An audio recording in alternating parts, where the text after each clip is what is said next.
कि स्लाइड्स आपको नजर आ रही है? नहीं सर, नहीं शो हो रही। अच्छा, स्लाइड शो नहीं हो रही है, एक मिनट।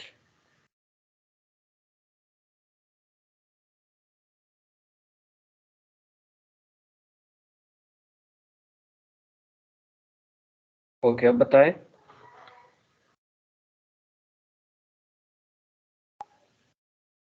सर अभी तक तो मेरे पास नहीं शो हो रही सर।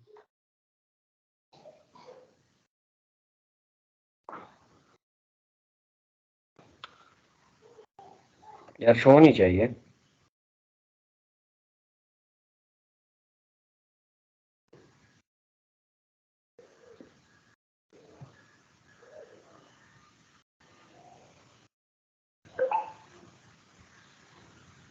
जी, अब हो रही है।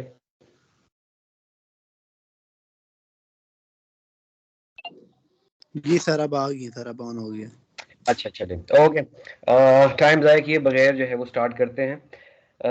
देखिए, हमारा पहला जो सेशन था वो ओरिएंटेशन सेशन था, और उसमें हमने जनरल बातें कर रहे थे कि ऑक्यूपेशनल हेल्थ एंड सेफ्टी क्यों इम्पोर्टेंट है, क्यों ज़रूरी है, क्या वजह है आप लोग इस कोर्स में दाखिला लेने के लिए। तो हर स्टूडेंट का अपनी एक एग्जीक्यूशन है, वो उसी सोच की बिना पे आया हुआ है। तो आज हम प्रॉपर इसके क्लासेस स्टार्ट कर लेते हैं। और इसमें जो आपको इसका जो टाइटल नेम नज़र आ रहा है, that is occupational health and safety. मतलब इसका तीन डिफरेंट वर्ड्स जो है इसके अंदर इंक्लूड है। तो पहले इसको देखेंगे कि जनरली आप लोगों को इसका पता ही होगा, ऑक्यूपेशन जो है जो आप जॉब करते हैं और जिसके लिए आपको पे किया जाता है या आप उससे कुछ अर्न कर लेते हो, नॉर्मली हम उसको क्या कहते हैं, जॉब कहते हैं। ठीक है। अब आप देखेंगे कि दुनिया भर के अंदर डिफरेंट टाइप्स ऑफ ऑक्यूपेशन होती है। ठीक है, बड़े से बड़ी ऑक्यूपेशन, छोटे से छोटे ऑक्यूपेशन, उससे हमारा कोई सरोकार नहीं है। ओके। वो अगर किसी कंप्यूटर के ऊपर बैठा हुआ सॉफ्टवेयर इंजीनियर है, या वो अगर बाजार के अंदर बेचारा एक मजदूर है जो कि सीमेंट के अंदर काम कर रहा है, तो दोनों ऑक्यूपेशन है। ओके। अब दोनों की जो ऑक्यूपेशनल हेल्थ है वो हमारे लिए थोड़ी सी डिफरेंट होगी। जो कंप्यूटर वाला बंदा काम कर रहा है, उसका मतलब ये है कि अगर उसकी पूरी लाइफ यानी तकरीबन 25-30 साल वो कॉन्टिन्यूस जॉब करता है, और उसका सेटिंग पोस्चर जो है वो डिफरेंट है, या वो जिस कुर्सी पे बैठ रहा है वो ठीक तरह बैठ नहीं रहा, या उसकी जो पोस्चर है, मिसाल के तौर पे वो लैपटॉप पे जब काम कर रहा होता है तो उसकी गर्दन जो है वो नीचे की तरफ झुकी हुई होती है, कमर जो है वो स्ट्रेट नहीं होता, तो ऑब्वियसली बहुत ज़्यादा हैज़र्ड ये है कि जब इसकी लाइफ तकरीबन 40-45-50 के करीब होती जाएगी, तो ये सारे कंसिक्वेंसेस उसके साथ जो है वो फिर उसके बॉडी का हिस्सा बन चुके होंगे। ठीक है। हो सकता है कि वो झुक के बैठना शुरू कर दे, जिसकी वजह से उसके शोल्डर के ऊपर जो है वो प्रेशर पड़े, और उसके शोल्डर जो है वो नीचे की तरफ दबना शुरू हो जाए, जिसकी वजह से प्रेशर एक्सर्ट हो, और उस प्रेशर की वजह से जो है आगे उसको अपने ओल्ड लाइफ के अंदर बहुत सारे मसाइल हो। और ये ज़रूरी भी नहीं है कि सारे के सारे मसाइल जो है वो एंड पे आ जाए। कभी कभार आप देख रहे होते हैं कि आप जब काम भी कर रहे होते हैं, यानी जैसे लैब के अंदर कोई काम कर रहा है, या स्टैंडिंग वर्क के ऊपर काम कर रहा है, या बेंच के ऊपर कोई काम कर रहा है, तो कभी कभार उनके टांगों के अंदर भी एक अजीब किस्म का जो है वो दर्द आना शुरू हो जाता है। मतलब ये होता है कि या तो उसकी वो दोनों टांगों से खड़ा नहीं हो रहा, एक टांग थोड़ा हिला के और एक जो है वो स्ट्रेट हो रहा होता है, जिसकी वजह से उसकी जो पेल्विक कैविटी वाला हिस्सा है, जिसमें उसके लंबर और नीचे कॉक्सिक, वो थोड़े से डिस्टर्ब हो जाते हैं। तो इसका मतलब ये है कि ऑक्यूपेशनल कहीं से भी खाली नहीं है। वो आप ये ना सोचे कि आप एक चेयर पे बैठे हुए हैं, वेल सोफिस्टिकेटेड जगह पे है, तो आपके जो है वो ये इश्यूज नहीं आएंगे, बल्कि ये इश्यूज जिस ऑक्यूपेशन के साथ भी होंगे, ये इश्यूज आप लोगों के साथ आएंगे। दूसरी तरफ जो मिसाल में दे रहा था कि एक मजदूर है और वो काम कर रहा है, तो ऑब्वियसली अगर आप देख रहे होते हैं कि हम मजदूरों को लेके चले जाते हैं, और उन बेचारों ने जो है वो चप्पलें पहनी हुई होती है, काम जो है वो सीमेंट का करवा रहे होते हैं, तो ये भी बहुत बड़ा मसला है। तो ऑक्यूपेशन को जब आप देखेंगे being as a safety officer, तो ये आपकी जो है वो सोच किसी एक पर्टिकुलर एरिया पे फोकस ना करें, बल्कि आपकी जो नज़र है वो इन्वेस्टिगेटर की तरह हो, और इन्वेस्टिगेशन भी इस तरह हो कि आप पहले उसमें तीन चीज़ें देखेंगे कि यहाँ पे इस बंदे का जो पीपीई है, यानी उसकी जो पर्सनल प्रोटेक्टिव इक्विपमेंट है, अगर वहाँ पे ज़रूरी है तो वो है या नहीं है। दूसरी चीज़ क्या है कि यहाँ पे इस बंदे की हैजर्ड जो है वो कौन कौन से हो सकते हैं, काम के हैजर्ड कौन से हो सकते हैं, इसके सेल्फ बनाए हुए हैजर्ड जो है वो कौन से हो सकते हैं, और तीसरी चीज़ जो है वो क्या होगी, उसको आपने मिटिगेट कैसे करना होगा। तो जब भी आप किसी भी शोबे के अंदर जाएंगे, वो मेडिकल का हो, वो इंजीनियरिंग का हो, वो नॉन इंजीनियरिंग का हो, जो भी शोबा होगा, और आपकी वहां पे जॉब लगती है या आप देखते हैं, तो उसको आपने ऐसी नज़र के अंदर देखना है ताकि आप खुद उसको क्या करेंगे, रिजॉल्व करेंगे। इसको आप क्या कहते हैं, इसको कहते हैं असेसमेंट कहते हैं। तो आपकी असेसमेंट जो है वो इतनी तगड़ी होनी चाहिए, इतने पावरफुल होनी चाहिए कि आप जब भी कहीं भी जाए, बल्कि अभी से ये अपना माइंड बनाना शुरू कर दें कि आप अभी भी जहाँ यहाँ पे बैठे हुए हैं, आप देख ले इर्द गिर्द कि यार यहाँ पे हैजर्ड क्या हो रहा है, यहाँ पे हार्म कौन सा है। आप अपने रूम की तरफ देख ले इवन, तो आपको रूम के अंदर भी इतने सारे मसाइल नजर आएंगे कि आप सोचेंगे कि ये तो पूरी दुनिया जो है वो हैजर्ड और हार्म के चक्करों के अंदर ही है। ठीक है, तो ये आप लोगों का एक सोच होना चाहिए, और इसी सोच को अब हम जब ये टॉपिक पढ़ेंगे सारे, तो आपने उसी तरह देखना है कि यहाँ पे क्या हो सकता है, इस ऑक्यूपेशन के अंदर क्या हो सकता है, और यहाँ पे क्या हो सकता है। ठीक है, अब इसमें जो इम्पोर्टेंट शख्सियत है वो कौन है, वो एक्चुअली वो बेचारा एम्प्लॉयर है। ठीक है, और वो एम्प्लॉय कौन होगा, वो किसी का बेटा होगा, किसी की बेटी होगी, कोई हस्बैंड होगा, किसी का बाप होगा, और वो बेचारा काम कर रहा होगा, किसी भी मजदूरी कर रहा है या किसी भी शोबे के अंदर वो काम कर रहा है। तो अगर उसको अपना ख्याल नहीं है, पहली बात, तो इसका मतलब ये हुआ कि वो मोटिवेट नहीं हो सकता आगे जो है वो। अगर एक दिन उसने मिसाल के तौर पे वो कहीं पे काम कर रहा है और उसको कोई हैजर्ड हो गया, तो इसका मतलब ये हुआ कि वो बेचारा जो है वो जख्मी हो गया, और जख्मी होने के बाद उसके घर का मसला जो है वो क्या हो गया, और गंभीर हो गया। मतलब ये कि उसकी सैलरी जो है वो कटना शुरू हो जाएगी। एक तरफ तो वो सैलरी नहीं आ रही, दूसरी तरफ उसके पैसे जो है वो लग रहे हैं मेडिकेशन की तरफ। तो जाहिर बात है कि आपने फिर क्या करना है, सेल्फ केयर करनी है अपनी। और सेल्फ केयर कौन करेगा, ये मैं आपको बताऊंगा या नहीं, आप खुद करेंगे भाई, ये आप खुद करेंगे। सेफ्टी ऑफिसर जो है ये सिर्फ और सिर्फ रूल्स जो है वो बनाएगा। ठीक है, अच्छा, अब ये है कि वो रूल्स तो बना लेगा, लेकिन वो सख्ती तो नहीं करेगा ना कि वो डंडा उठा ले और पुलिस की तरह कि नहीं तुमने आज जो लैब कोट नहीं पहना तो पहनो। तो ये भी चीज याद रखनी चाहिए कि आपकी जो कम्युनिकेशन है वो इतनी पोलाइट होनी चाहिए, उसके अंदर मोटिवेशन टच होना चाहिए। आप उसको इस तरह की बातों में समझाएं, ठीक है, ताकि वो ऑटोमेटिकली उन चीज़ों को देखे, खुद वो पीपीई, खुद वो सारे जो ए बी सी जितने हैजर्ड है उसको समझे, और खुद वो ये चीज़ें परफॉर्म करे। हम कभी कभार बीइंग एज अ पाकिस्तानी कौम, अल्हम्दुलिल्लाह ईमान हमारा बड़ा पक्का होता है, हम कहते हैं अल्लाह बचाएगा, अल्लाह बखैर की, ओके। लेकिन अल्लाह ने भी हमें अकल दी हुई है, तो उस अकल के मुताबिक जो है वो आपने क्या करना है, अपने आप को जो है वो सेफ रखना है। ठीक है, ये याद रखिए। अगर आप अपने आप को सेफ नहीं रखेंगे और खुदा ना खास्ता आपकी डेथ हो जाती है कहीं इस तरह एरिया के अंदर, तो ये तो खुदकुशी हो गई, और खुदकुशी जो है वो ये हराम है। अब बहुत सारे लोग कहेंगे कि नहीं वो वक्त आया था, ये आया था, वो आया था, ठीक है, वेल एंड गुड, वो चीज़ें अपनी जगह पे, लेकिन ये होता रहता है। ठीक है, मिसाल के तौर पे हमारे गांव के अंदर जो कम्बों के ऊपर आम जो लोग चढ़ते हैं, ठीक है, और आपने देखा होगा कि अक्सर लोगों की डेथ हो जाती है, क्यों हो जाती है, अब उसको आप खुदकुशी कहेंगे या उसको आप शहादत कहेंगे, भाई मैं जाहिर उसको खुदकुशी ही कहूंगा, क्योंकि वो उसके जो रिडक्शन में ही नहीं आते। किसी इलेक्ट्रिक खंबे के ऊपर एक आम आदमी का क्या काम है, ठीक है। इवन वहां पे जो बिजली वाले लोग होते हैं, जो इलेक्ट्रिकल वापडा वाले हैं या जो भी है, वो अगर चढ़ते हैं तो वो भी एहतियात अगर नहीं करते, बेचारों उनकी डेथ हो जाती है। तो आप कौन सी आसमान से आए हुए फरिश्ते हो कि आपको करंट नहीं लगेगा। तो ये याद रखें कि जहां पे आप काम कर रहे हैं, जज्बात में ये नहीं आना, ये चीज नहीं करनी कि नहीं नहीं तुम तो हीरो हो, चढ़ जाओगे, ये कर लोगे, वो कर लोगे, ऐसा बिल्कुल भी नहीं है। अगर वहां पे कोई प्रॉपर इक्विपमेंट है और you are an authorised person for that, so then you are legally कि आप वहां पे क्या कर सके, वो काम जो है वो करेंगे। अगर नहीं है तो आपने नहीं करना, ये याद रखें, वरना उस काम करने के बजाय जो है वो क्या होना शुरू हो जाएगा, नुकसान होना शुरू हो जाएगा। और ये नुकसान जो है ये बहुत बड़ा ब्लंडर हो सकता है, बहुत बड़ा हार्म हो सकता है। ठीक है, तो याद रखिए कि चार चीजें आप अपनी जिंदगी में ही याद रखिए। एक होता है सेल्फ लव। अगर आपको अपने साथ प्यार है, ठीक है, खुद अपने जिंदगी को आपने बचाना है, तो आप क्या होंगे, मोटिवेट होंगे, ठीक है। सेल्फ लव अगर है तो आप क्या होंगे, मोटिवेट होंगे। जाहिर बात है कि आप ठीक होंगे, आपकी बीमारी नहीं होगी, आपको इंजरी नहीं होगी, नेक्स्ट मॉर्निंग आप जॉब के लिए जाएंगे, मोटिवेशन होगी, बच्चे आपसे पैसे मांगेंगे, सुबह स्कूल में जाते हैं, आपने उन्हीं के लिए कमाना है, वाइफ को कुछ आपने गिफ्ट देना है, अम्मी को आपने कुछ गिफ्ट देना है, या घर का चूल्हा चलाना है, वट एवर ABC जितने हमारे घरों के मसाइल होते हैं। तो इसका मतलब ये है कि अगर सेल्फ लव है आपको, तो वही सेल्फ लव आपको क्या करेगी, मोटिवेट करेगी। और वही मोटिवेशन जब आप जॉब के लिए आएंगे, तो अब जॉब के लिए जब आप आ रहे हैं, तो वहां पे आपने क्या करना है। मिसाल के तौर पे मैं एक एग्जांपल दे दूं, हमारे मेडिकल लैब प्रोफेशनल या एलाइड हेल्थ प्रोफेशनल या मेडिकल डॉक्टर्स वगैरह जितने होंगे, तो वो क्या करते हैं कि उनकी पेशेंट के साथ डीलिंग होती है। अब पेशेंट दिन में कहीं आते हैं और उनसे क्रॉस इन्फेक्शन भी हो सकता है। इवन वहां पे जो सैंपल्स होते हैं वो भी आपको कंटेमिनेट कर सकते हैं।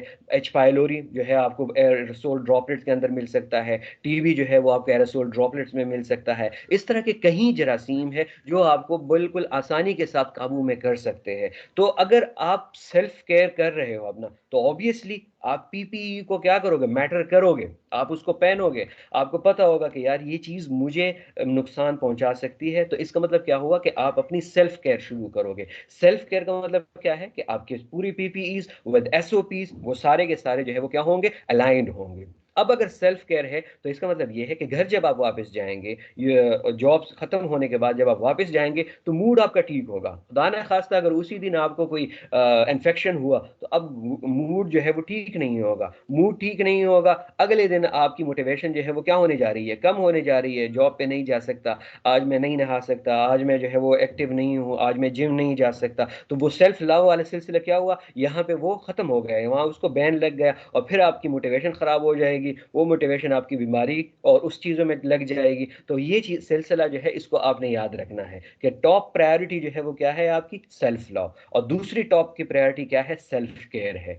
यही दो चीजें हैं जो आपको मोटिवेट भी करेंगी, और यही चीज है कि यही आपका जो है मूड बी गुड बनाएगा, ठीक है। अच्छा, ये याद रखें कि ऐसे वाकयात जो है वो घरों से भी होते हैं। अब OSH जो है, ऑक्यूपेशनल हेल्थ एंड सेफ्टी, सिर्फ चीज़ों को देखने का नाम नहीं है, बल्कि आपके, क्योंकि आपका खानादारी है, आप घर से है, ओके, तो घर में भी आपकी जो सिचुएशन है, आपका जो सिस्टम चल रहा है, वो भी नॉर्मल होना चाहिए। मैं एक कहानी सुनाऊं आपको कि एक बादशाह था, और वो क्या करता था, ऐसे जा रहा था अपने वजीर के साथ, जैसे पुराने दौर के अंदर जा रहे होते। तो उन्होंने क्या किया कि एक मजदूर को देखा, और वो ईंटें जो थे एक छत से लेकर दूसरी छत को बहुत तेजी के साथ जो है वो फेंक रहा था, ओके। अब जब वो फेंक रहा था वहां पे, तो इसका मतलब ये हुआ कि उसके अंदर पावर बहुत ज्यादा थी, उसको कोई चीज पीछे से मोटिवेट कर रही थी, उसके अंदर एनर्जी थी, वो बूस्ट कर रही थी, और दैट्स वाई उसके बाजू के अंदर ताकत काफी थी, और वो उसको बड़ी आसानी के साथ जो है ऊपर फेंक रहा था। वजीर ने कहा कि यार, सॉरी, बादशाह ने कहा कि ये बंदा तो बड़ा तगड़ा है, बहुत जबरदस्त काम करता है। तो वजीर ने कहा कि नहीं, इसके घर के हालात ठीक है, ओके। वजीर पहले जो है बड़े अक्लमंद वाइज वजीर हुआ करते थे, तो उन्होंने कहा कि नहीं, ये घर का मसला है, घर में जो है इसको अच्छी सब कुछ अच्छा मिलता है। तो उसके बाद जो है बादशाह ने कहा अच्छा वो कैसे, उसने कहा ठीक है, चले मैं एक्सपेरिमेंट करता हूँ। तो इसके आने से पहले ही घर चला गया, उसके घर के अंदर वाइफ को उसने कुछ गलत बातें की कि तुम्हारा वाइफ के तुम्हारा हस्बैंड कहीं और इन्वॉल्व है, और इस तरह उस तरह उस तरह, ठीक है। ये जब अंदर आया, इन्वेस्टिगेशन नहीं हुई, लड़ाई हो गई। जब लड़ाई हो गई, 2-3 दिन जो है वो अच्छा खासा जो है मूड ऑफ चल रहा था, कोई मामला ठीक नहीं हुआ। अगले दिन जब बादशाह ने फिर कहा कि चलो दोबारा देखते हैं उनको, तो वजीर ने कहा आज आप देखें। वो ईंटें ऊपर जो है वो फेंक रहा था, लेकिन जिस तरह पहले उसकी फ्लो थी, ठीक है, कंसिस्टेंसी थी, उस तरह नहीं था। तो वजीर ने कहा, बादशाह ने कहा कि ये अब क्या मसला है। तो बादशाह वजीर ने उससे कहा कि मसला यही है कि मैं घर गया था इनके, और ये मामलात जो है वो मैंने किए हैं। मैं आपको सिर्फ दिखाना चाह रहा था कि जब एक बंदा सही तरह काम करता है, तो इसका मतलब ये होता है कि वो अपने फैमिली की तरफ से भी क्या होता है, सेटिस्फाई होता है। तो ये याद रखें कि आपकी जो OSH है, आपकी जो सेल्फ केयर है, आपकी जो हेल्थ एंड सेफ्टी है, ये सारी चीज़ें एक दूसरे के साथ क्या होती है, मुंसलिक होती है। ऐसा ना हो कि कहीं आपने लड़ाई की है और आप बाइक तेज चला के जाएंगे, तो इसका मतलब ये है कि हो सकता है कि आपका एक्सीडेंट हो जाए। हो सकता है, पॉसिबिलिटी है, क्योंकि माइंड में कुछ चल रहा होता है, सामने कुछ चल रहा होता है, और आप जब वहां पे काम करेंगे तो वहां पे भी बहुत कुछ हो सकता है। तो इस वजह से जब आप घर से निकले तो बिल्कुल काम सिचुएशन के अंदर निकले, और कोशिश किया करें कि अपने घर का माहौल जो है उसको आपने भी इसके साथ ही अलाइन करना है कि ये मेरे जॉब पे असर कर सकता है। तो ये बहरहाल एक जनरल टर्म वो थे, एक नसीहत थी, और इसको भी आप लोगों ने ओएसएच के साथ लिंक करना है। ऐसा नहीं है कि ये इसका हिस्सा नहीं है, ये इसका बहुत एक इम्पॉर्टेंट हिस्सा है, ठीक है। ओके, अब नेक्स्ट जो हमारे पास है कि ओएसएच बेसिकली है क्या। So occupational health focuses on the physical and mental well being of worker. अब ये जो कहानी मैंने आपको सुनाई, वो क्यों सुनाई? वो इस वजह से सुनाई कि जहां तक हम फिजिकल की बातें करते हैं, यानी फिजिकल मीन कि आप हाथ से जो काम कर रहे हैं, आप पैरों से जा रहे हो, आप ऊपर छत पे काम कर रहे हो, ठीक है, आप बिजली के अंदर काम कर रहे हैं, आप लैब के अंदर काम कर रहे हैं, आप आरी के साथ लगे हुए हैं, कुछ भी है, कोई भी ऑक्यूपेशन उठा ले, ठीक है। तो ये क्या है? ये फिजिकल काम है, फिजिकल फोकस है उसके ऊपर। और साथ में जो मेंटल वेल बीइंग है, आपकी मेंटल सेहत जो है वो कैसी होनी चाहिए, ये उससे कहीं ज्यादा इंपॉर्टेंट है। ओके, तो डेफिनेशन के अंदर ये दोनों आते हैं, worker in their work environment. अब दो चीजें आ गई, एक तो मेंटल, आपके घर से जो निकले हैं आप वहां पे, दूसरा आपको अगर वहां पे टॉक्सिक एनवायरनमेंट मिला है। कहाँ पे टॉक्सिक एनवायरनमेंट मिला है?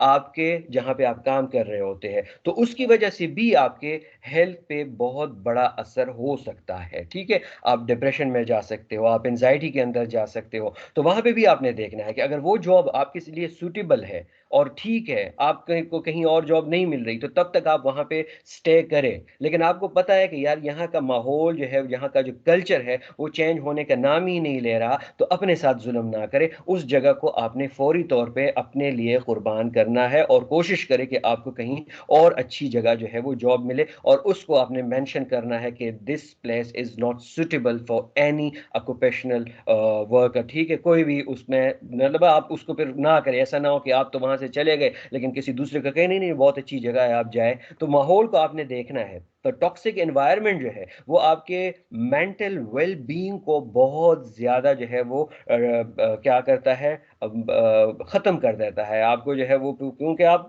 कुछ कर रहे हो, अब सुबह से है आपका सुपरवाइजर आ जाता है, चीखना चिल्लाना शुरू कर देता है, तो आपका पूरा मूड ही खराब हो जाता है, आपके डोपामीन सेरोटोनिन जो है वो इधर उधर हो जाते हैं, तो काम में फिर आपका क्या शौक लगेगा, दिल से आप फिर काम नहीं करते। तो it aims to promote and maintain the highest degree of physical, mental and social well-being of worker in all occupation by preventing departure from health, controlling risk and adopting work to people, ठीक है। तो occupational health basically आपकी physical, आपकी mental, आपकी social wellbeing, आपके health, आपके risk, और ये जितनी चीजें इसमें आ रही है, इस पूरे का नाम जो है वो क्या है? ऑक्यूपेशनल हेल्थ है। Okay, so occupational health professionals work to identify and prevent health hazard in the workplaces. अब आप बीइंग एज अ सेफ्टी, क्योंकि ये कोर्स आप कर रहे हैं, तो आपने उसमें क्या देखना है, ठीक है। आप तो मतलब ठीक है, आप खुद वर्कर भी हो, खुद भी अपने आप को बचा रहे हो, लेकिन आपके अंदर भी अब लोग आ रहे हैं, ठीक है, आपकी रिस्पॉन्सिबिलिटी ज्यादा हो रही है। अगर वहां पे स्ट्रेसफुल माहौल है, आप पहले से चले गए यार, माहौल भी स्ट्रेसफुल है, पीपीईज भी नहीं है, जो एम्प्लॉयज है वो अपना काम भी नहीं कर रहे सही तरह पीपीई पहन के, एसओपीज को वो फॉलो नहीं कर रहे। ये आपने पहले दिन देखा कि ऑब्जर्वेशन पे आप लग गए कि हालात तो यहाँ पे बहुत गैर मुनासिब है, इस तरह क्या होगा, तो आपने वो चीजें देखनी है। अब क्या क्या चीजें देखनी है आपने? पहली चीज आपने क्या देखनी है कि occupational health professional work to identify and prevent health hazard. पहली चीज कि वहां पे हेल्थ हैजर्ड हो रहा है या नहीं हो रहा, ठीक है। मिसाल के तौर पे आप एक जगह पे काम कर रहे हैं, साथ में ढाबे से वो लोग खाना खा रहे हैं, और एक दिन के अंदर जो है वो आपको मिल रहा है कि हर किसी का पेट खराब हो रहा है। क्या पता चल सकता है इससे? कि आपने देखना है कि वो जो ढाबे का खाना है ये इन लोगों के लिए सूटेबल है या नहीं है। अब अगर वो सूटेबल नहीं है और आपकी वर्क फोर्स जो है वो कम हो रही है, हर एक दूसरे दिन जो है वो कोई ना कोई खराब, वो बीमार हो रहा है, उल्टियाँ आ रही है उसको, इस तरह के वो पेट जो है वो कॉन्टिन्यूसली जो है उसका डायरिया हो रहा है, इसका मतलब ये है कि something wrong in that food. Okay, तो अब आपने उनको ये मना करना होगा। लीडरशिप क्या है? लीडरशिप ये नहीं होगी कि आप उनको मना कर लेंगे कि भाई कल से वहां पे आप लोगों ने नहीं खाना, ये नहीं है। आपने उनको क्या करना है, अब उनके कोई रिप्लेसमेंट देखनी है आपने, कि कहीं और से आप उनके लिए मंगवा के दें। जितने पैसे वहां पे उनके खर्च होते हैं, अब आप उसको एनालाइज करें किस तरह होता है। आप अपने जो ऊपर वाले लोग होते हैं उनके साथ डिस्कस कर ले कि ये खाना यहाँ पे ठीक नहीं है, इससे हमें मसला हो रहा है, आप कहीं और से इनको मंगवा के देंगे, कैफे खोल ले कोई, उनसे कहे कि घर से साफ खाना लेके आया करे। इस तरह की सिचुएशन जो है वो आपने क्या करनी है, बनानी है। ये एनालाइज कौन करेगा, ये आप करेंगे। Assist risk. अब रिस्क क्या है, रिस्क हो सकते हैं, बहुत सारे रिस्क हो सकते हैं, ठीक है। तो अगर लेट सपोज आप कहीं इलेक्ट्रिसिटी उसमें काम कर रहे हैं, इलेक्ट्रिक वर्कर है आप, अब वहाँ पे रिस्क क्या हो सकता है, आप देखेंगे घर में आए आप, या किसी लैब में चले गए, या हॉस्पिटल में चले गए, या किसी कंपनी में चले गए, या वो जगह जो आपके अंडर है और वहाँ पे आपकी जॉब लग गई, ठीक है। अब वहाँ पे आप देख रहे हैं तो पहली नज़र में आपने क्या करना होगा, रिस्क असेस करना होगा कि यहाँ पे अगर खुदा न खास्ता शॉर्ट सर्किट हो गई तो कोई इस तरह का वो है इसके लिए लायामल है कि उसको हम रोक सकते हैं। अगर खुदा न खास्ता आग लग गई तो फिर क्या उसके लिए कोई रिक्वायरमेंट्स है या नहीं है कि कैसे हम आग को बुझाएंगे। अगर लेट सपोज अंदर के हिस्से के अंदर आग लग गई तो क्या कोई ऐसे सिनेरियो है कि हम एम्प्लॉयज़ को या वहाँ पे जो कस्टमर्स हैं उनको कैसे एग्जैक्ट वे कर ले। तो ये चीज़ें जो है वो फिर आपने देखनी होंगी। And promote safe working condition. और फिर आपने उस वर्किंग कंडीशन को, अगर वहाँ पे आपने थोड़ा सा चेंज लेके आना है, थोड़ा आगे पीछे कुछ करना है, तो आप उसकी परमिशन लेंगे, अपने जो मैनेजर होता है या वहाँ का सीईओ होता है, आपने उसके साथ डिस्कशन करनी होती है। और आपकी डिस्कशन इतनी फ्रूटफुल होनी चाहिए, इतनी कन्विंसिंग होनी चाहिए कि आप उनको मजबूर करें कि ये काम करें। अब उनको आपने रिक्वेस्ट वाली हरकतें नहीं करनी कि नहीं सर यहाँ पे मैंने देखा वो नहीं है सर, फर्स्ट एड नहीं है, तो अगर हम फर्स्ट एड मंगवा लिया जाए तो ये हो सकता है। वो कहेगा नहीं मंगवाए, क्योंकि उसको अगर अच्छा है, ठीक बंदा है, लीडरशिप वाली क्वालिटीज है उसके, तो चले वो तो मान लेगा। लेकिन आप जब उसको प्रपोजल देंगे तो प्रपोजल में आपने तीन चीजें मेंशन करनी है कि यहाँ पे ये है नहीं, कल के लिए ये हो सकता है, इससे पहले ये हुआ था, और ये चीजें अगर हम यहाँ पे लगा लेंगे, इतने लगाएंगे तो इतना खर्च आएगा, कॉस्ट इतना होगा, मैक्सिमम कॉस्ट इतना आएगा। लेकिन अगर खुदा ना खास्ता ये हुआ तो आपका कॉस्ट जो है वो सेकंडों के अंदर इतना गिर सकता है। तो ये चीजें जो है इसको कहते हैं प्रपोजल, और आपने उसके अंदर जो है वो असेसमेंट करके उसको बतानी होती है। उसके बाद जो है वो फिर देखेगा, अगर वो अक्लमंद बंदा है और ऊपर वाला खाना उसका काम करता है तो इसका मतलब ये होगा कि वो जरूर उस चीज को क्या करेगा, इंप्लीमेंट करेगा, ठीक है। The address issues such as work place injuries, exposure to harmful substance. और उसमें आपने जो है वो सारी चीजें, यानी जो वर्क प्लेस इंजरीज से हो सकती है, वो आपने जो है उनको बतानी है। और उसके बाद जो है वो आप अपना असेसमेंट जो है उसको आगे एग्जीक्यूट कर सकते हैं, ठीक है। सो इसके बाद हम आते हैं ऑक्यूपेशनल सेफ्टी। अब आप लोगों को याद होगा कि ऑक्यूपेशनल सेफ्टी की बातें सुनने में बहुत अच्छी लगती है, बाहर भी लोग अब इसको आजकल जो है वो बहुत ज़्यादा यूज़ कर रहे हैं। बाहर कंट्रीज़ के अंदर तो ये मस्ट है, मैंडेटरी है। पाकिस्तान के अंदर कोई हादसा हो जाता है तो उसके बाद लॉ बन जाता है और फिर वो चीज़ें जो है वो इम्प्लीमेंट होना शुरू हो जाती है।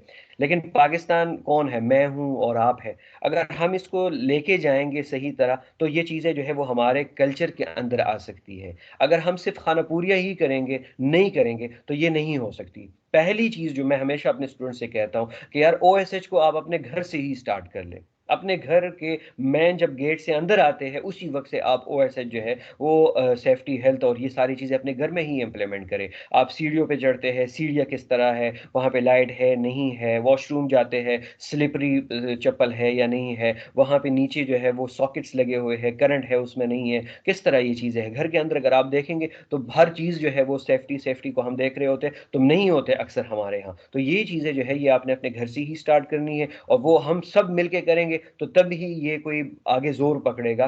वरना याद है आप लोगों को कि 3 मार्च 2023 को मेरे ख्याल में वहाँ पे हुआ था बाराकोह के अंदर जो बाईपास फेज 2 बन रहा था, तो उसमें पूरा जो है वो अंडर कंस्ट्रक्शन वो ब्रिज जो थी वो क्या हो गई थी, वो बिल्कुल गिर गई थी। और उसमें भी बहुत सारे लोग, सिर्फ सेफ्टी के ना होने की वजह से कुछ लोग बेचारों का जो है वो हादसा हुआ। तो ये चीज़ जो है ये फिर देखनी होती है, वरना इस तरह के हादसे जो है वो फिर होने शुरू हो जाते हैं। सेंटोरस की मिसाल हमारे सामने है, वहाँ वहाँ पे भी हुआ, ठीक है। इस तरह कराची के अंदर जो है वो एक पूरी फैक्ट्री में लोग जल गए थे, किसी वजह से जल गए थे, we are not discussing that, लेकिन वहाँ पे कोई सेफ्टी वो नहीं थे, मेजर नहीं थे। तो ये चीज़ें जो है ये फिर देखनी होती है, वरना कल के लिए बहुत बड़ा मुअम्मा जो है वो हो सकता है।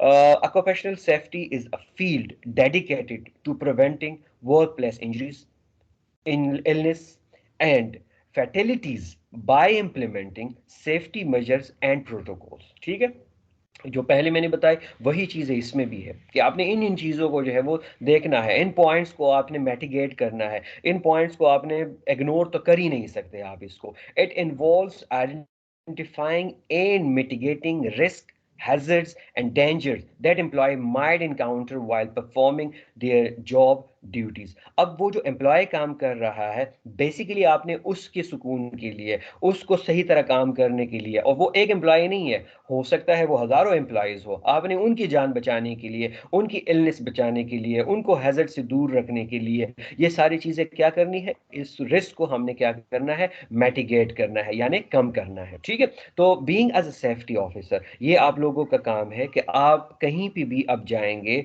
आपने खुद देखना है, फोकस करना है, उन चीजों को देखना है कि यहाँ पे सेफ्टी रूल्स है या नहीं है, अप्लाई हो रहे हैं या नहीं है, पीपीईज कंप्लीट है या नहीं है, पीपीईज को खरीदने के लिए एम्प्लॉयज को आप बॉदर कर रहे हैं या पीपीईज ऑलरेडी आप दे रहे हैं। अब ऐसा भी तो नहीं है कि आप एम्प्लॉय से कहें कि अपने पीपीईज लाओ, अब पीपीई भी बड़े महंगे तो होते हैं, चले ग्लव्स तो मैं ले आऊंगा, लेकिन अगर कोई एम्प्लॉय है और उसके लिए पीपीईज नहीं है, एक ऐसी जगह पे वो काम कर रहा है, तो फिर क्या करेगा वो बेचारा। तो ये चीजें जो है वो आपने फिर इसको अच्छी तरह जो है वो शाहीन की नजर से देखना होता है। ओके, अच्छा, अब इसके दूसरा जो पार्ट था वो क्या था, ऑक्यूपेशन। नेक्स्ट जो है वो हेल्थ है। So health concern a state of well-being. It involves aspect of the work activity that have direct effect upon employees। आपका हेल्थ अगर ठीक नहीं है, क्योंकि हेल्थ जो है वो आपका अंदर का सिस्टम एक चल रहा है, आपके डिफरेंट ऑर्गन्स मिलके आपका पूरा एक सिस्टम बना रहा है, और अगर वो सिस्टम सही तरह परफॉर्म कर रहा है तो इसका मतलब ये है कि हेल्थी पर्सन है। लेकिन अगर उस हेल्थ को, उस बंदे को कुछ न कुछ बाहर से किसी एनवायरमेंटल फैक्टर की वजह से कोई हार्म हुआ, कोई हैजर्ड हुआ, या हार्म की तरफ वो जा रहा है, तो इसका मतलब ये हुआ कि उसका हेल्थ कंसर्न है। अब वो किस स्टेट में जाएगा, अब वो डिजीज के स्टेट में चला जाएगा। ठीक है, तो वो अब नॉर्मल नहीं है। तो इस वजह से अगर ऑक्यूपेशनल हेल्थ सेफ्टी होगी तो आपकी हेल्थ भी ठीक रहेगी, और मेन जो फोकस है वो तो हेल्थ की ऊपर ही है। आप ऑक्यूपेशन के अंदर सेफ्टी करेंगे तो बीच में क्या चीज आएगी, हेल्थी लाइफ आएगी।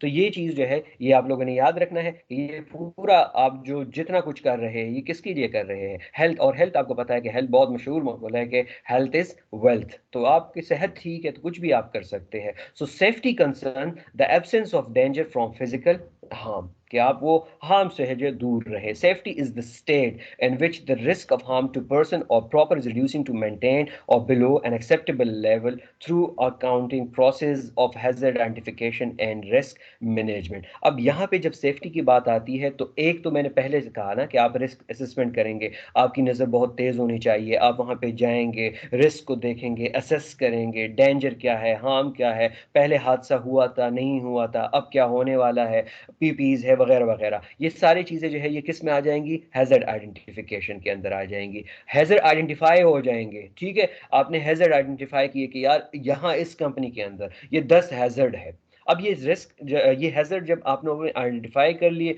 तो अब रिस्क जो है वो क्या हो जाएगा, रिस्क ऑटोमेटिकली कम हो जाएगा। ठीक है, रिस्क कम हो जाएगा तो इसको हम क्या कहते हैं, रिस्क मैनेजमेंट कहते हैं।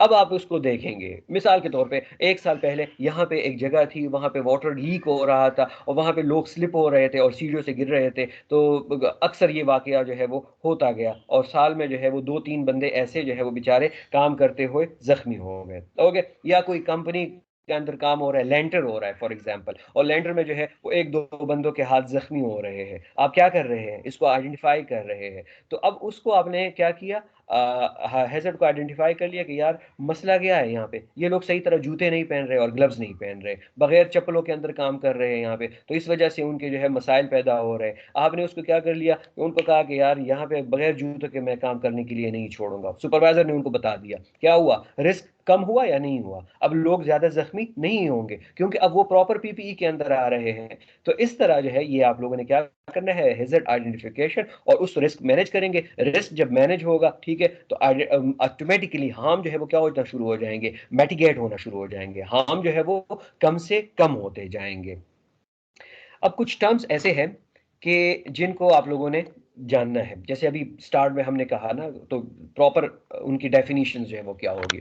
पहली चीज जो है वो रिस्क असेसमेंट है। रिस्क असेसमेंट क्या चीज है, और इसको आप लोगों ने अच्छी तरह याद करना है। ये याद रखिए, ये एग्जाम का बहुत बड़ा इंपॉर्टेंट हिस्सा है। एग्जाम को छोड़ दे, लेकिन आपके जो कोर्स कर रहे हैं तो एटलीस्ट आपको इन चीजों के डेफिनेशन जो है वो याद हो कि identifying potential hazard in the work place, ठीक है, कि वहां पे जो पोटेंशियल हैजर्ड आपको मार रहा है, आपने उसको क्या कर रहा है, आइडेंटिफाई करना है। कहाँ पे, जहां पे आप काम कर रहे हैं, जो भी वर्क प्लेस ABC जो भी होगा।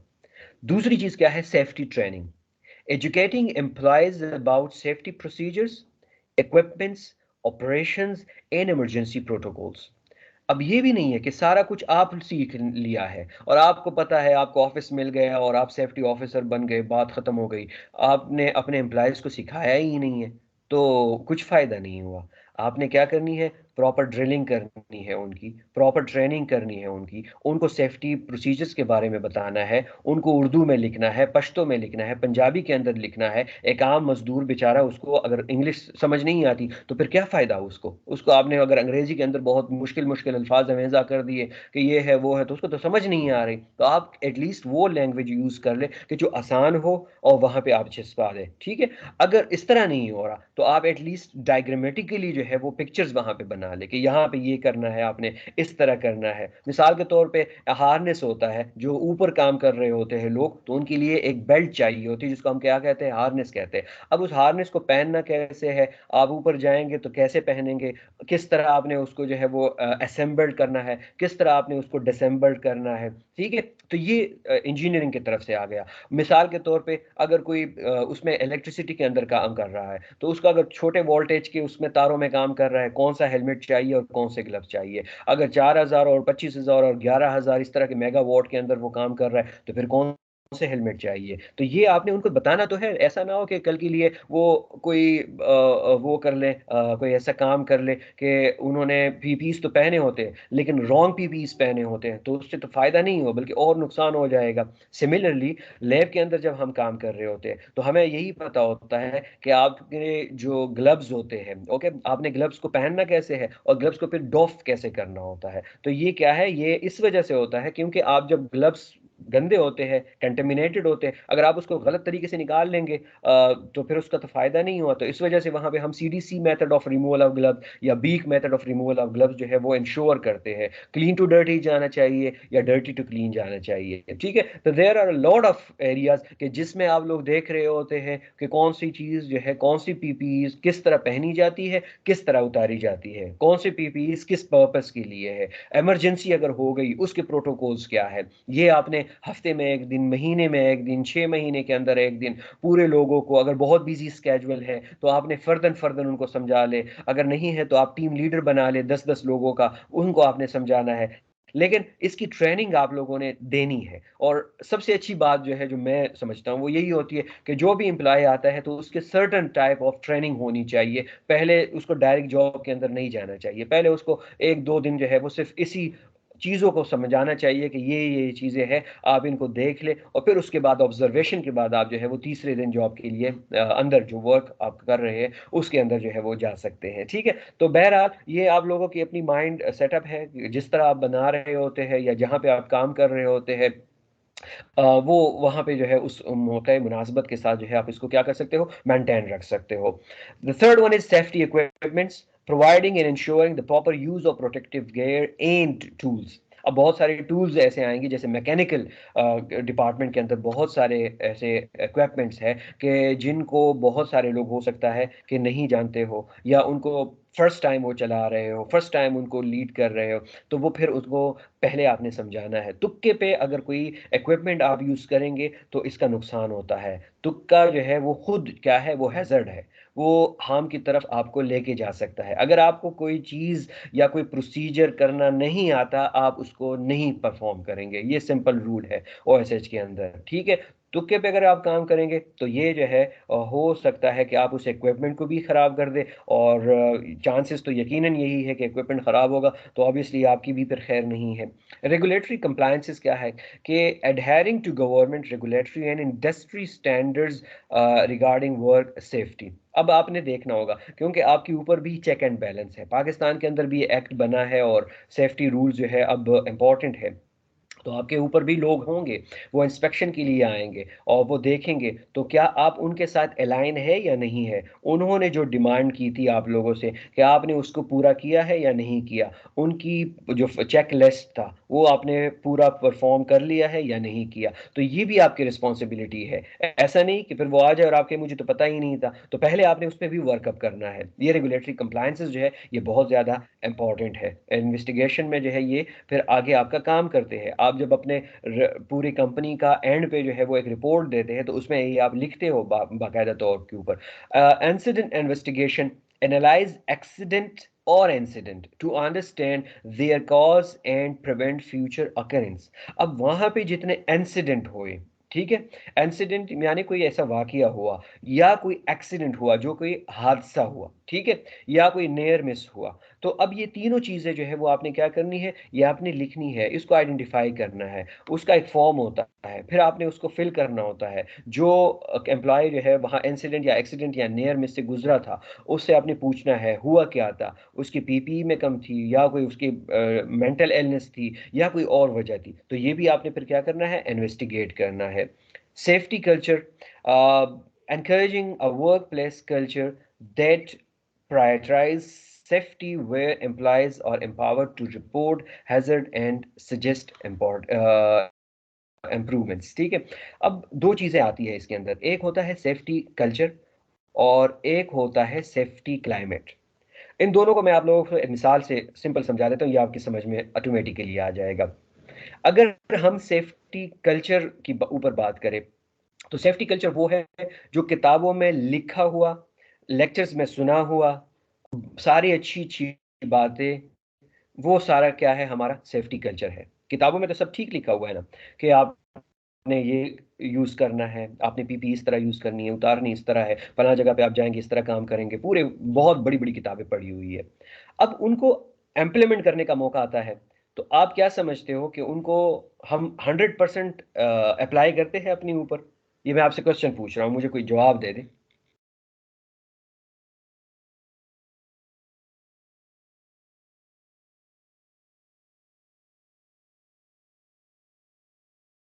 सारे सो रहे हैं?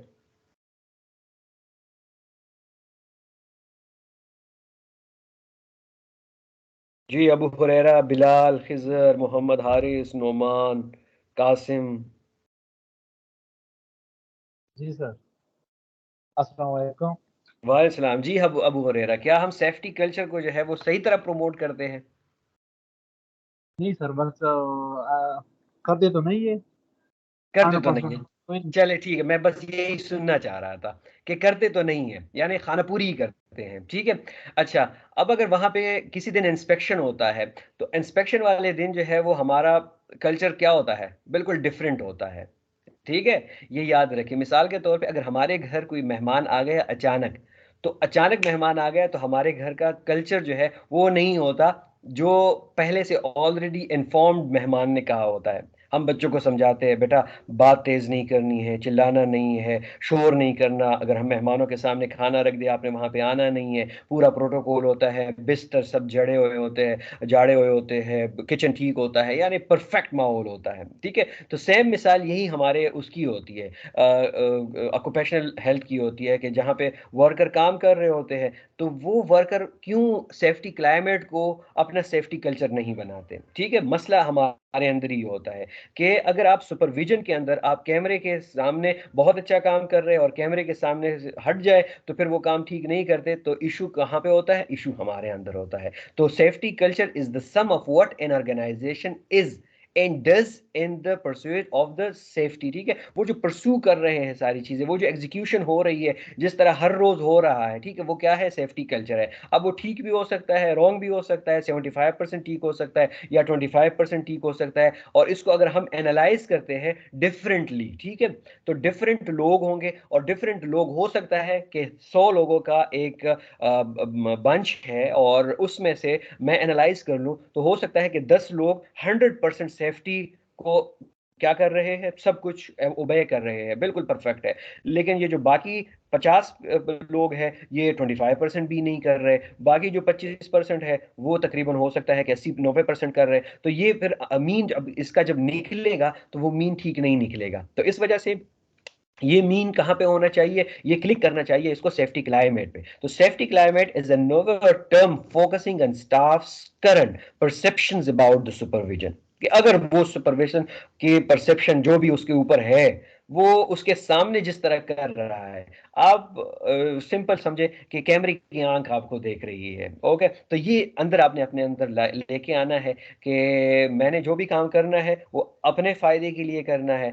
ऐसा नहीं है कि कोई मुझ पे ऊपर सुपरविजन हो या पेनल्टी लग जाए या कोई जुर्माना हो या मेरी सैलरी कट रही है तो उस डर की वजह से मैं करूं। कोई है नहीं है, आप लैब कोट पहन ले अपने लैब में काम करें, कोई है नहीं है, आप अपने ग्लव्स वगैरह के अंदर काम कर सकते हैं। ठीक है, तो ये जब हमारा कल्चर बनेगा तो तब सेफ्टी क्लाइमेट में चला जाएगा। और सेफ्टी क्लाइमेट जो है वो अगर सस्टेन रहेगा तो वो सस्टेनेबिलिटी जो है वो सेफ्टी कल्चर के अंदर ऑटोमेटिकली डेवलप हो जाएगी। और सेफ्टी कल्चर बेसिकली है क्या? कि what we actually does in our working area. ठीक है, कि एक्चुअली हम जो है वो क्या कर रहे होते हैं, वो असल असल में जो है वो सेफ्टी कल्चर है। और सेफ्टी कल्चर जो है वो इस वजह से इंपॉर्टेंट होता है कि हम असल में करते क्या है, हकीकत हमारी क्या है, बनावटी है या नहीं वाकई हम ऐसा कर रहे हैं। तो सेफ्टी कल्चर को आपने प्रमोट करना है। ठीक है, safety climate for the time being होता है और वो इतना मजे का नहीं होता, वो जस्ट एक दिन 2 दिन इंस्पेक्शन हुआ, बात खत्म हो गई। लेकिन ये है कि सेफ्टी कल्चर अगर आपका ठीक चल रहा है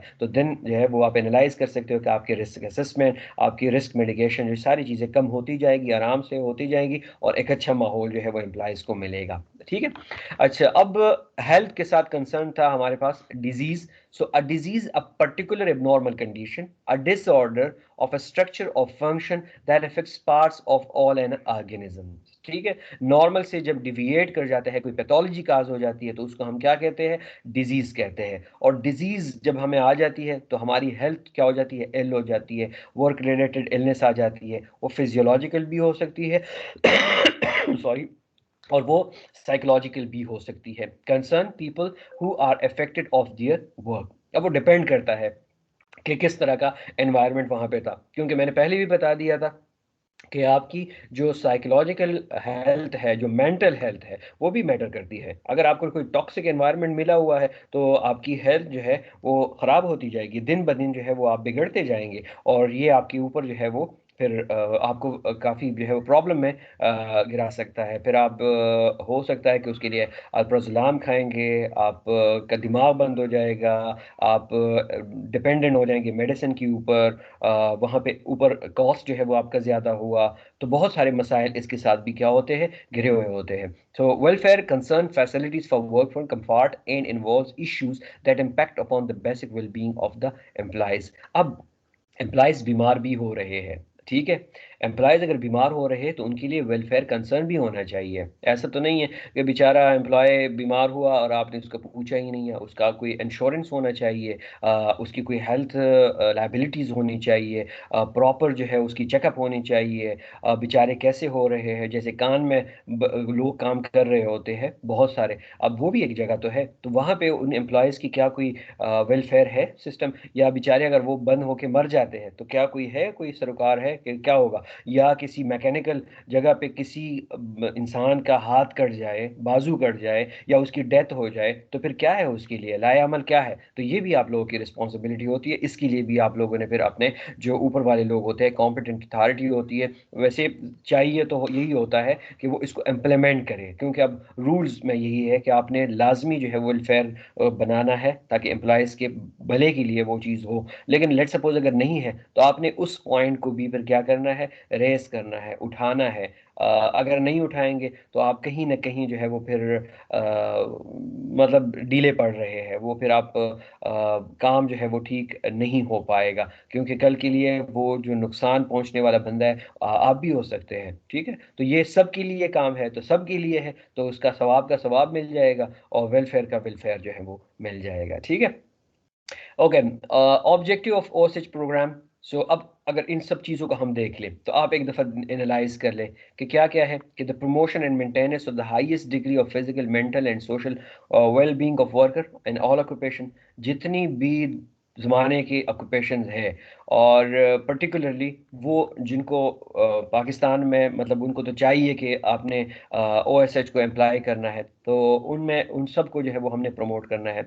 सेकंड क्या है कि the prevention among workers of adverse effect on health caused by their working condition.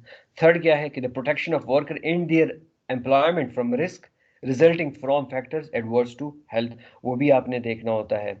Fourth क्या होगा कि the placing and maintenance of work in occupational environment to adopted to physical and mental needs, the adaptation of worker to humans. ये fifth बात हो गई कि अब work और ह्यूमन की जो एडाप्टेशन है वो आपने कैसे करनी है। और ये सारी चीज़ें अगर आप इसको देख ले तो occupational health and safety encompasses the social, mental and physical well being of worker. तो ये एक्चुअली जो है वो क्या है, इसका ऑब्जेक्टिव है कि आपका सोशल, मेंटल और फिजिकल वेल बीइंग जो है ये वर्कर के लिए अगर आ जाता है तो ऑटोमेटिकली जो है वो एक माहौल क्या हो जाता है, बहुत अच्छा हो जाता है। ओएसएच के जितने सारे उसके पॉइंट्स हैं वो सारे के सारे जो है फॉर्मुलेटेड हो जाते हैं, अप्लाई हो जाते हैं, टॉक्सिक एनवायरनमेंट ख़त्म हो जाता है, तो खुशी की लहर दौड़ जाती है। खुशी की लहर आती है तो लोग काम करने में दिलचस्पी लेते हैं, लोग काम करने के अंदर दिलचस्पी लेते हैं, उनको इंक्रीमेंट लगता है, तो उनका मोटिवेशन लेवल जो है वो क्या हो जाता है, ऊपर चला जाता है। और वो जब मोटिवेशन लेवल ऊपर चला जाता है तो उनको अपनी पीपीज पहनने में खुशी होती है। ठीक है, एक बंदा प्यार से आपको बोले यार लैब कोट पहन लो, और एक बंदा आपको जो गाली दे के, जो होना नहीं चाहिए, आपको कहे कि लैब कोट पहनना चाहिए, तो आप कहेंगे कि पहनना ही नहीं है मैंने। आप अगर पहनते भी है तो आप कहेंगे नहीं पहनना मैंने। तो सारा पूरा जो है वो एक साइकिल चल रहा है, इसको जो है वो हमने क्या करना है, ओवरकम करना है, और इसी को हमने अपने आगे जो है वो लेके जाना है। अब ऐसा भी नहीं है कि तमाम वर्क प्लेस जो है वो आइडियल होते हैं, कहीं कहीं impacts of poor working condition भी होती है। यानी poor working condition of any type have the potential to affect a worker health and safety. अगर वहाँ पे पोर वर्किंग कंडीशन है तो रिस्क बहुत ज़्यादा बढ़ गया। अब वहाँ पे एक अनहेल्थी और unsafe working conditions are not limited to factories. They can be found anywhere where the worker is indoor or outdoor. For many workers, such as agriculture worker or mine, the workplace is outdoors and can pose many health and safety hazard. तो वो किसी भी work place के अंदर, वो mines में काम करने वाले लोग, वो एग्रीकल्चर में काम करने वाले लोग हो, वो आपका कुआं जो है वो डिग कर रहा हो, वो इलेक्ट्रिसिटी बना रहे हो, वो आपके लकड़ियाँ काटने वाले आरी जो मशीन में आप लेके जाते हैं वो लोग हो, वो कंप्यूटर पे अंदर बैठने वाले बेचारे जो कॉल सेंटर वाले बच्चे होते हैं वो हो, वो स्कूल के अंदर काम करने वाले टीचर्स हो, वो वॉशरूम साफ करने वाले लोग हो, वो सब्जी मंडी में काम करने वाले लोग हों। ठीक है, कोई भी हो, आप कोई भी एग्रीकल्चर कोई भी उठा ले, ऑक्यूपेशन उठा ले, तो ये वो इंडोर हो सकता है या वो आउटडोर हो सकता है, दोनों में आपने देखना होता है कि हो क्या रहा है बेसिकली। ठीक है, तो अब कुछ मैं आपको तस्वीर दिखाता हूँ। अब ये देखिए कि ये काम हो रहा है। यहाँ पे इन्होंने माशाल्लाह सब कुछ जो है वो परफेक्ट पहना हुआ है, ड्रेसिंग भी इसकी ठीक है और जूते भी पहने हुए हैं, कोई एज सच इशू नहीं है। लेकिन अभी आप इसको क्या कह रहे हैं, इसको अपने माइंड में अब रखें। ठीक है, कि इस वक्त इस बंदे ने ये ड्रिलिंग कर रहा है और इसने ये वाले जूते पहने हैं, तो ये अभी सिर्फ माइंड में रखे कि हम कहते हैं कि इसने जूते पहने हैं तो ये परफेक्ट है, लेकिन आगे आपको समझ आ जाएगी कि क्या ये जूते ही यहाँ पे पहनने हैं या नहीं है। तो इसको सिर्फ माइंड में रखें, आने वाले लेक्चर्स के अंदर फिर हम इसको डिस्कस करते जाएंगे। लेकिन बहरहाल ये वाली पीपीई जो है इस वाले हिसाब से पीपीई से काफी बेहतर होंगी। अंकल को देख रहे हैं आप तीनों को, किसमें चप्पल पहने हुए हैं, चप्पल पहने हुए हैं, कोई ग्लव्स नहीं है, साहब जो है वो बिल्कुल साइड के ऊपर ही खड़े हैं, थोड़ी देर है इसके गिरने के अंदर, कोई आप देख रहे हैं कि हार्नेस जो है वो नहीं बांधा हुआ, गिर गया तो नीचे खड़म करके गिर जाएगा, मर जाएगा, परवाह नहीं है। और बहुत खतरनाक काम कर रहे हैं कि अगर ये यहाँ से थोड़ा भी हिल गया तो ये बंदा तो गया पीछे। ठीक है, वो जो आजकल पंजाबी में वर्ड यूज हो रहा है, ठीक है मुझे तो नहीं कहना चाहिए, लेकिन उसके वही हरकत हो जाएगी इसके साथ, तो ये बेचारा तो फिर चला जाएगा। और यहाँ पे भी आप देख रहे हैं बिल्कुल इनकी पीपीईज जीरो है, कोई हेलमेट नहीं है। तो इस तरह के लोग जो है ये फिर क्या होते हैं, अपने लिए भी खतरनाक है, एम्प्लॉयज़ के लिए भी खतरनाक, वो बाकी एम्प्लॉयज़ के लिए भी खतरनाक है, और कंपनी के लिए भी ये खतरनाक है। और ये आप देख रहे हैं कि यहाँ पे अब ये बगैर हार्नेस के जो है ऊपर से नीचे गिर गया है, तो डेथ भी हो सकती है इसकी। और ये जिस तरह लगा हुआ है यहाँ पे ज़मीन के ऊपर, तो उम्मीद है कि ये अब जिंदा नहीं होगा। ऐसे सिचुएशन के अंदर आपने क्या करना है, ये अब बंदा है तो माशाल्लाह इसने हार्नेस पहना हुआ है और प्रॉपर हार्नेस पहना हुआ है इसने, ठीक है, कि ये बटक्स के ऊपर जाके आपकी कमर को जो है वो क्या कर रहा है, टच कर रहा है। और ये इसका बकल होता है, ये बकल जो है ये कहीं आप बेहतरीन जगह पे जो सॉलिड जगह हो वहाँ पे टाइट कर देते हैं। आप जब गिरते हैं तो वो अल्लाह को अल्लाह बचाते बचाते जो है आपको इसकी वजह से भी क्या कर देता है, बचा लेता है। आपने अपनी पूरी सेफ्टी जो है वो रखी हुई होती है, ठीक है। तो ये इम्पॉर्टेंट चीज़ें हैं। और इसको अगर हम अप्लाई नहीं करेंगे अपने घरों के अंदर या हमारे घरों में काम करने वाले लोगों के अंदर, आप एटलीस्ट उनको बता सकते हो, आप उनको नसीहत कर सकते हो कि यार ऊपर वाला काम कर रहे हो तो कम से कम ये चीज़ खरीद के जो है वो हम आपको दे देते हैं, लेकिन इसको आप क्या करें, पहना करें। ठीक है, जब आप ऊपर काम करें पहना करें, क्योंकि आप जितना ऊपर काम करते हैं तो बहुत सारे लोगों को वो फोबिया भी होता है, उसकी वजह से भी बहुत सारे लोग नीचे गिरते हैं और अक्सर डेथ्स हो जाती है इसके अंदर। आप लोगों के साथ मैं फिर अगले लेक्चर में कुछ बल्कि यहाँ पे मैं आप लोगों को ये बता दूं, देखिए इधर ही मैं बता देता हूँ कि there are 270 million occupation accidents and 160 million occupational disease recorded per year। ठीक है, ये बहुत बड़ा वो है एक नंबर है कि 270 मिलियन ऑक्यूपेशनल एक्सीडेंट। अब एक्सीडेंट्स के अंदर जो है बहुत कुछ आ सकता है, बहुत कुछ आ सकता है, ठीक है। तो 270 मिलियन ऑक्यूपेशनल अगर एक्सीडेंट हो रहे हैं तो इसका मतलब ये है कि हम अभी भी उसमें रिस्क में है। और ये डेटा जो है ओवरऑल है, तो फिर सोचना चाहिए कि क्या हम इसको आगे जो है वो एग्जीक्यूट कर सकते हैं या नहीं कर सकते।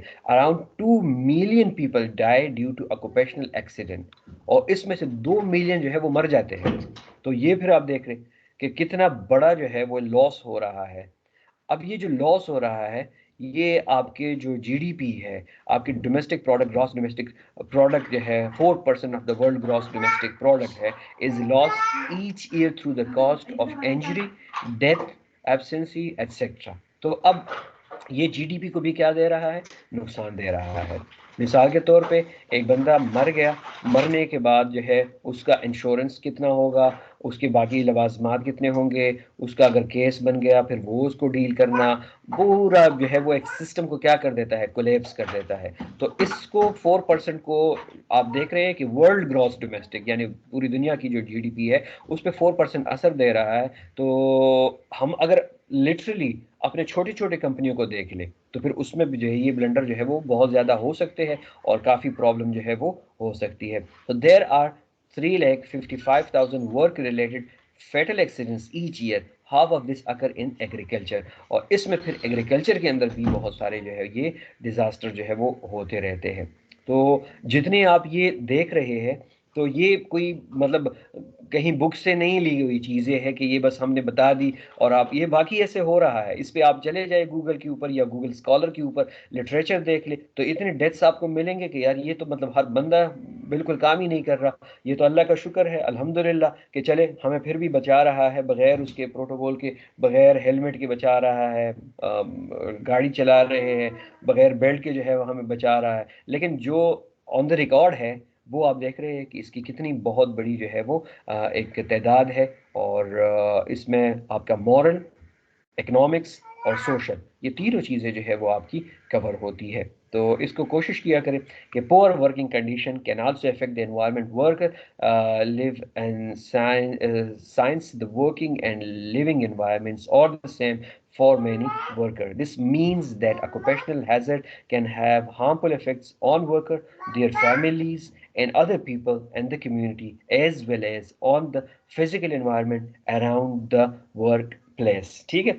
अच्छा, अब being as a safety officer आखिरी बात मैं आप लोगों को आज के लेक्चर का बताऊंगा कि आप जब भी अगर अल्लाह करे कि आप लोग ऐसे फील्ड के अंदर चले जाएं और वहां पे आपका ये प्रोटोकॉल हो या लेट सपोज आप किसी को एक अच्छी भलाई के लिए ये काम नसीहत कर रहे हैं, ठीक है, अब मजदूर काम कर रहा है उसको नसीहत करें, तो उसको आपने जाहिर बात है कि उसको ऑर्डर वाले के साथ किस्से में ये बात नहीं बतानी, आपने उसको मोटिवेशनल जो है वो चीज़ देनी है और उसको इमोशनल टच दे के जो है वो उसको मोटिवेट करना है। ठीक है, इमोशनल टच जो है ये बहुत बड़ा इंपॉर्टेंट रोल प्ले करता है ओएसएच के अंदर। आप उसको मिसाल के तौर पे कोई बंदा बहुत ज़्यादा तेज़ गाड़ी चला रहा होता है तो वो आप अगर उसको बताएंगे यार स्लो चलाओ, नहीं चलाएगा। लेकिन आप उसको एक दिन कह के ये बता दें कि नहीं आपकी घर के अंदर जो है वो कोई इंतज़ार कर रहा होगा, आपकी माँ आपका इंतज़ार कर रही है, आप अगर खुदा न खास्ता मर गए तो ठीक है चले मर गए, लेकिन अगर आपकी कहीं इस तरह की एक्सीडेंट हुआ और इंजरीज हो गई, आप अपाज हो गए, कुछ काम नहीं कर सकोगे तो फिर वो ठीक है क्या? तो इस तरह की चीज़ें जो है वो डिफरेंट आती है और उस सिनेरियो के अंदर आपने अपने एम्प्लॉयज़ को, सबऑर्डिनेट्स को, फ्रेंड्स को इंसानियत के खातिर जो है आपने फिर उनको क्या करना होता है, समझाना होता है। ठीक है, so it's all for today और इंशाल्लाह अगले हफ्ते फिर हम मिलेंगे इसके आगे वाले लेक्चर, ये वाला लेक्चर मैं आप लोगों के साथ फिर शेयर भी कर दूंगा। तो कल तबीयत नासाज होने की वजह से मैं क्लास नहीं ले पाया था और वो क्लास आज हमने ली, तो अब कल या परसों इंशाल्लाह मैं आप लोग की इसकी रिकॉर्डेड सेशन जो है वो भी सेंड कर दूंगा। अगर कोई स्टूडेंट जो है वो एब्सेंट है आज के लेक्चर में, बाकी हमारे पास नाम तो आ रहे हैं सारे, अबीरा, अबू हुरैरा, बिलाल, हसन, खिजर सारे यहाँ पे हैं, तो इनको मैं फिर प्रेजेंट लगा दूंगा इंशाल्लाह। तो किसी का कोई क्वेश्चन है तो पूछ सकता है, नहीं बाद में कोई क्वेश्चन आ जाए तो व्हाट्सअप कर दे। एक चीज़ मैं बताना भूल गया कि आप लोग अब अपनी जो आपकी एक टीम बन गई है तो मैं चाहूँगा कि आप एक दूसरे को भी पहचान सकें, आप लोगों की अपनी भी एक इंटरेक्शन होनी चाहिए। ग्रुप जो हमारा वाला है इसमें आपने अदर देन एजुकेशन वाली बातें नहीं करनी, ये याद रखें। लेकिन एजुकेशन के हवाले से किसी के पास कोई एक्सपीरियंस हो, कोई कुछ शेयर करना चाह रहा हो, इस तरह के कोई वीडियो शेयर करना चाह रहा है यानी ओएसएच के हवाले से, तो वेल एंड गुड, ठीक है, वो बिल्कुल कर सकता है, कोई इशू नहीं है। गर्म पानी का ठंडा। ओके डियर, अल्लाह हाफिज़। मेरे ख्याल में कोई क्वेश्चन नहीं आ रहा, तो अल्लाह हाफिज़, अपना बहुत सारा ख्याल रखिएगा।